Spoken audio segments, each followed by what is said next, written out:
preocupante. Pero vamos a hablar en este momento con Elmer Cuba, él es socio y director de Macroconsult. Con él conversábamos sobre un hecho que ayer generó muchísima algarabía en redes sociales, hay que decirlo en redes sociales, no necesariamente trascendió mucho más allá, pero sabemos que las redes sociales, Twitter en particular, es como el espacio del chisme y de las teorías conspirativas. Pero lo cierto es que sí se sabe y ha trascendido que hay una suerte de discrepancia entre el MEF con respecto al impuesto solidario y lo que ha planteado el presidente de la República. Que eso haya llevado a la señora María Antonieta Alba a presentar una renuncia parece poco probable, pero el tema de fondo sigue siendo un tema complejo. El economista Elmer Cuba conversa con nosotros sobre este punto. Elmer, ¿cómo estás? Gracias por estar con nosotros. Hola, buenos días. ¿Cómo están, estimados amigos? Bienvenido. Solamente un breve comentario inicial. Cuando uno compara las cifras de fallecidos, tiene que comparar con el año pasado. Si hay más fallecidos que el año pasado. No solamente la diferencia absoluta, sino la diferencia relativa, ¿no? Hay que contar cuánta gente normalmente había defunciones en Perú, digamos, en abril del año 2019 contra el 20, y explicar la diferencia de la diferencia. No solamente la diferencia absoluta, ¿no? No todos los fallecidos ahora son por coronavirus. Ahora te explico, Elmer, que la comparación que ha hecho el IDL no son con fallecidos absolutos, sino con fallecidos que han sido enterrados o cremados bajo los protocolos de COVID-19, ¿no? Entonces ahí es donde no encaja el asunto. No es que está contando todos los muertos, está contando los muertos que han sido enterrados o cremados bajo los protocolos de COVID-19, ¿no? Y yo sugiero incluso comparar con el año pasado para ver la diferencia. Puede haber enterrados sin protocolo también, ¿no es cierto? También. Mucha gente que entierra a su muerto solo, y hay que ver la diferencia absoluta entre los 2 años para complementar también. Y puede ser más inclusive con lo que estoy diciendo, ¿no? Así es, puede ser más inclusive.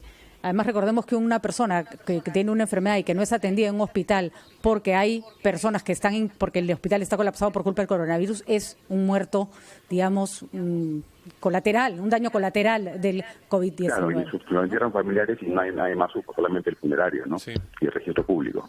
De acuerdo, Elmer, vamos a ver cómo se esclarecen esas cifras. Lo nuestro, ¿qué pasa con el con el impuesto solidario que ha sido muy criticado, sobre todo porque no discriminaría con claridad quienes tienen altos ingresos y pueden otorgar al Estado este dinero extra y quienes son clase media que podría verse seriamente afectada en ingresos que en este momento les son absolutamente indispensables?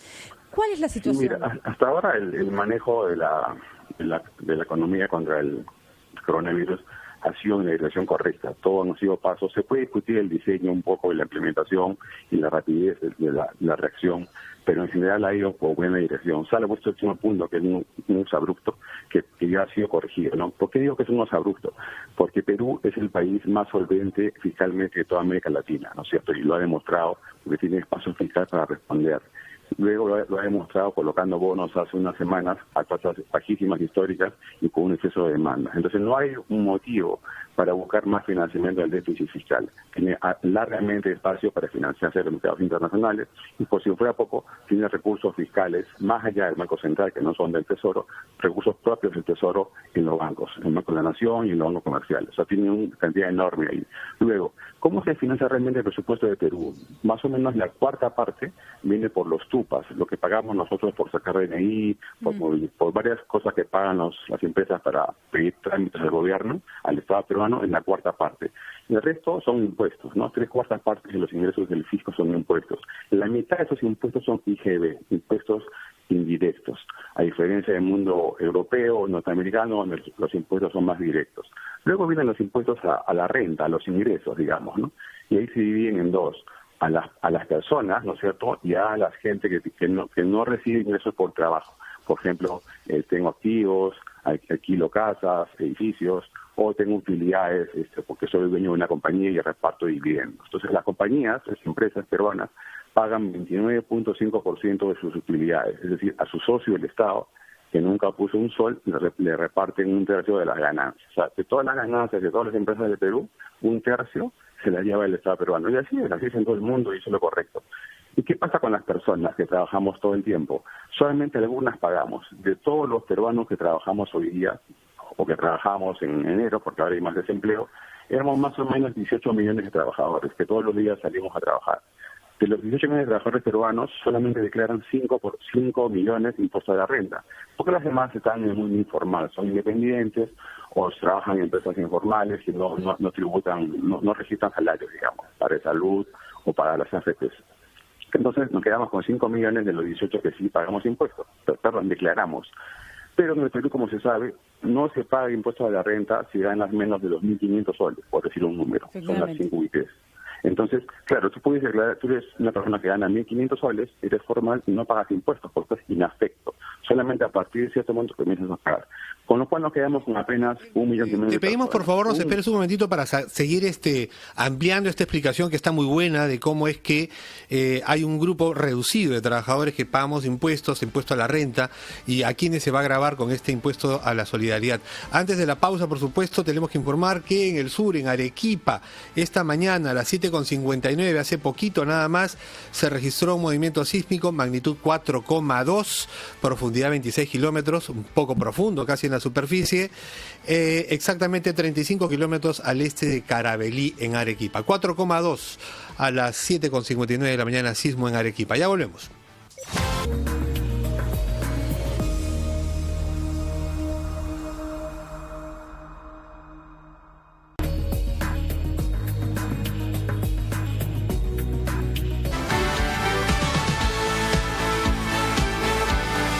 Son las 8:18, estamos entrevistando al economista Elmer Cuba, socio de Macroconsult y director del Banco Central, que nos estaban explicando cómo está compuesto el universo de los que tributan en el país para culminar con una explicación sobre esta iniciativa discutida en torno a la creación de un nuevo impuesto para las personas que tengan más ingresos. Señor Elmer Cuba, lo seguimos escuchando.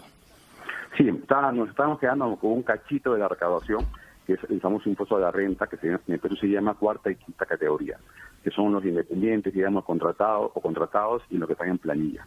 Resulta que esos trabajadores, si ganan debajo de, digamos, 2.500 soles, que es el equivalente mensual, no pagan, están inafectos. Y a partir de ese monto comienzan a pagar por tramos, por un primer tramo 8%, luego 15%, y al final el tramo más alto es el 30%. O sea, ya es progresivo. Aquel que gana más de 15.000 soles, y ya paga 30% por cada sol adicional que gana, ¿no? Entonces, es progresivo y está en el promedio latinoamericano. Solamente países del G7 tienen tasas marginales superiores, como Francia, por ejemplo, o Alemania o España, pero son estados del bienestar. En el caso peruano, la clase media peruana colabora con ese impuesto a la renta, pero no usa los recursos del Estado, no usa masivamente la educación pública, la salud pública. O sea, ya es un impuesto solidario, ¿no es cierto? Y me parecería insólito que se quiera cargar la mano justamente sobre ese pequeño grupo de 1.300.000 personas, que es la clase media peruana que vive de su trabajo, ¿no? Y su esfuerzo. No es un impuesto a las ganancias, no es un impuesto al patrimonio, digamos, de los ricos del Perú, no es un impuesto a la clase media trabajadora de alta educación. Entonces, y además que no recauda mucho, y ya es solidaria, como digo, por esas dos razones, y ya es progresivo. O sea, si más ganas más, pagas realmente más, y también ya es solidario porque no se usan los servicios públicos, porque la educación que usan es privada o la salud privada por las razones que ya sabemos, ¿no? ¿Cuál sería la alternativa, señor Cuba? El primer cortocircuito, digamos, del gobierno ha sido este, ¿no? Uh-huh. ¿Y cuál sería la alternativa, entonces, a un Estado que está buscando obtener ingresos, financiamiento para mantener los bonos que se están entregando a la gente que los necesita? Sí, para tener una idea, lo que se requiere ahora es una política fiscal mucho más potente de la que se ha anunciado. Hasta ahora es tímida. Los bonos tienen que haber sido entregados de manera más masiva. Pongámonos en perspectiva. La cuarentena ha sido la mejor decisión de política de marzo. Pero la peor decisión ha sido en enero no comprar los kits. Otros países de la región, por ejemplo Chile, comenzó esta lucha comprando los test en enero, ¿no? No solamente, no se cuenta desde el día que hiciste la cuarentena, sino desde antes. ¿Por qué? Porque una cuarentena efectiva es una que te permite hacer pruebas masivas para hacer los test de seguimiento, rastreo y parar el país por zonas, no el apagón que hemos tenido. Y también, si tú le pides a la población, sabiendo, todos los expertos saben, que 2/3 de los peruanos tienen ingresos, digamos, frágiles, no siendo pobres, es un bono que solamente cubre 15 días de alimentación básica y a un segmento muy pequeño. Pero sí, al final el gobierno ha caído en cuenta que era un error y por eso ha diseñado este bono cuasi universal, faltando 2 semanas para que sirve la cuarentena. Ese hecho ha provocado que muchas familias hayan tenido que salir a la calle, no porque son unos rebeldes contra el Estado, sino para buscar de una u otra manera también vender cosas. Los ambulantes, por ejemplo, ¿no? Para generarse Correcto. algo. Entonces, el gobierno mismo se da cuenta de eso, o sea, no estoy criticando en demasía, pero justamente que tú emitas un bono universal, al final del periodo te das cuenta que algo fallaba antes, ¿no? Pues, los bodegueros en Piura haciendo cola para vender un producto que les demandan y que no, bueno, en fin, que no encontraban. No se ha usado, digamos, la cuarentena óptimamente. No digo que esté mal una mala decisión, o sea, la mejor decisión dada la precariedad, pero los 2 pecados originales, digamos, en la cuarentena han sido no tener todas estas pruebas que tienen otros países y 2, el tema del bono, digamos, tardío y subcoberturado en población para poder que la cuarentena sea mucho más efectiva. Y por eso que el RO, el famoso factor de contagio, no ha bajado tanto como uno esperaría luego de 6 semanas y ahora van a ser 8, ¿no? Ahora, siempre se dice no sabríamos no tenemos ideas para saber cómo estaríamos si es que no se hubieran tomado esas medidas. Probablemente estaríamos mucho peor. Pero somos una población... Sin duda estaríamos mucho peor. Mucho peor. Mucho peor. Y de hecho... Si hubiéramos tenido los test y los bonos bien dispuestos, ¿no? Así es, y la cuarentena mal que bien ha funcionado a medias, pero sin cuarentena estaríamos volando Correcto. en enfermos, pero sin embargo preocupa lo que va a pasar adelante porque finalmente va la atención médica, bajado el pico, va a mejorar un poco, pero va a estar muy, muy demandada. Los recursos que tiene el Estado, ¿cuántas espaldas le dan? Y si es medidas como esta, como la del impuesto solidario o alguna parecida, no están tomándose demasiado pronto. Es decir, que mejor es esperar a ver qué pasa más adelante para ver si efectivamente se le puede pedir más plata a los ciudadanos que pueden aportar. Correcto. A ver, toda la plata que el Estado está poniendo ahora y que va a poner de acá a diciembre es de los ciudadanos, ¿no? El Estado no produce valor agregado, cobra impuestos a la gente que produce valor agregado, sean personas, que la parte de su sueldo va para impuestos, o sean empresas, ¿no? Como digo, para las personas digamos que ganan más allá de 15.000 soles, casi 1/3 de lo que ganan se da para el Estado, ¿no? Trabajan, digamos, día y medio de la semana para el Estado, para el soberano. Igual, 1/3 de los ingresos de las utilidades, de las empresas van para el Estado. Y hay dinero. ¿Cómo hacen los estados como Perú, que son solventes, piden deuda? Se endeudan, ¿no? Perú tiene la más baja deuda de América Latina. Para que tengamos una idea, es más o menos 27% del PBI. ¿Cuánta es la deuda colombiana? 50%, la mexicana 50%, la argentina es 80%, la de Estados Unidos es 100% del PBI. Cualquier país europeo está mucho más endeudado, doblemente, 4 veces más endeudado que Perú. Perú es solvente, le prestan. Entonces Perú tiene que prestarse dinero de los mercados mundiales para financiar esto y el próximo año. Y ahí lo pagaremos con impuestos en su momento. Esa es la propuesta que venimos escuchando, ¿no? Y que parece más seria, más adecuada para nuestra realidad. Ricardo, ¿me permites hacer una repregunta chiquitita, Elmer? Y es la siguiente. En este momento el Perú ha salido a pedir préstamos y ha recibido un trato preferencial magnífico. El mercado de préstamos, que también existe, ¿se puede poner complicado? Es decir, en algún momento salir a pedir plata y que ya no haya quien te preste o que la situación se haya vuelto tan grave que no consigas los fondos necesarios. Si es un país como Argentina, no vas a conseguir nada porque nadie te presta. Si es un país como Perú, te van a matar a codazos para prestarte. ¿Por qué? Porque hay mucha liquidez en el mundo hoy día. La tasa de interés históricamente nunca ha estado en la historia del capitalismo tan baja, hasta de corto plazo y de mediano y largo plazo. Un bono norteamericano a 10 años hoy día te paga menos de 1%. O sea, hay demasiada liquidez en el mundo. ¿Por qué? Porque los bancos centrales más importantes, se le hace el FED, el Banco Central Europeo, el Banco de Japón y el Banco de Inglaterra, están llenando el mundo de yenes, de euros, de libras y de dólares. Entonces las tasas nunca van a estar tan baratas. Y Perú es un país, digamos, muy querido en los mercados mundiales de capitales, ¿no? De acuerdo. Entonces, hay mucho espacio Quería preguntarle... para pagar después. La cuenta la pagaremos a partir del 2023-2024 con el impuesto, por supuesto. Perfecto. No hay otra manera. Elmer Cuba, quería preguntarle sobre otro tema que tiene que ver con el acceso a dinero de los peruanos, que es el tema de las AFPs. Me parece que estamos en el día límite para que el presidente de la República se pronuncie sobre una ley que ha sido aprobada en el Congreso que permite acceder a una parte de los ahorros de los afiliados a AFPs. ¿Su opinión sobre el tema? Sí, a ver, hay, digamos, el diseño original de un sistema de pensiones es que tú trabajas 40 años, digamos, entre los 25 y los 65, trabajas 40 años y aportas y construyes tu pensión y vives el resto de tu vida, del 65 en adelante, con esa pensión que has construido. ¿Qué ha pasado en Perú? Gran parte de las personas, como digo, han estado entrando intermitentemente al mercado laboral y no han construido sus pensiones. Sus pensiones van a ser bajas, a pesar que he trabajado 20 años, digamos. De esos 20, de repente, solamente 5 años aporté al sistema y 15 años trabajé, pero no aporté, porque fui informal. Entonces, hay un grupo pequeño de personas que tiene pues unos fondos muy bajos. Y hoy día está desempleado. Por ejemplo, alguien que trabajó hace 15 años, 3 años, y ahora tiene 55 años y está desempleado. Bueno, él no tiene pensiones, ¿no? No va a tener. Y sí considero que hay un espacio para que esos fondos bajitos, ¿no? De bajo un monto, puedan ser retirados, porque tampoco son pensiones, ¿no? No son pensiones.